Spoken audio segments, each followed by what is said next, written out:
In this video, we're going to go over how to use the join tool. Now, the join tool is one of the most powerful tools we have access to, and Alteryx is a little unusual in how it handles it. But we're going to use it now anyway, and we'll just go through a very simple use of it. So, in the join menu, we're going to take join and drag it down. You'll notice that Alteryx will only auto-create a dotted line from one connector, even though two connectors are required for this. That just means you'll have to drag from one arrow to another input. Now, what we've got is we have a join tool, which is the primary tool we have for combining different sets of data, that is reading data in from two different parts of the workflow.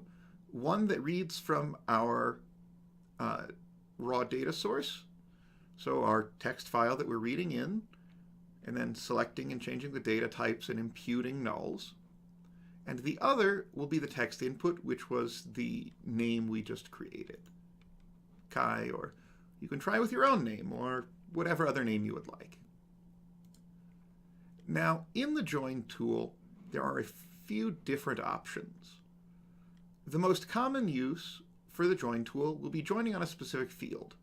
So that's where we look for when columns match across multiple different data sets. So in our case, we want to know when name on the left matches name on the right.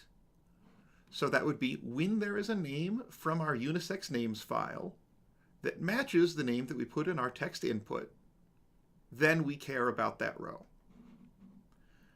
The rows are going to be a little bit different than you're used to if you've played with databases or other programming languages, or, to my knowledge, anything that isn't Alteryx. When Alteryx runs a join, it actually does intersections as well as an inner join. So coming out of the three different outputs here, we have left, join, and right, where left are rows that are exclusively in left, right are rows that are exclusively in right, and join is the inner join. Now, the reason it does this is because you can merge them back together with a command like the union command or a few different other options, so that you could then recreate what a left outer join would be or a full outer join would be. Not that there's much reason to do a full outer join if you have your two raw data sources, but that's neither here nor there. The important thing is, for this exercise, we are interested only in the middle. Only in this J for the inner join. Now we're going to take a look at what the output columns are going to look like. We're interested in the name, year, and how many female and male children are born that year. You'll notice that right name is also here, and it tries to rename it in case there was a conflict.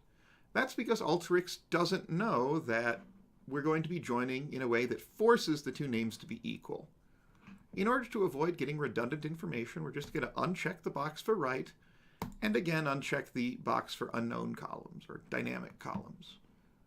So this will mean that out of our J, we're going to have name, year, female, and male. And to verify that that's the case, we're going to go to in and out.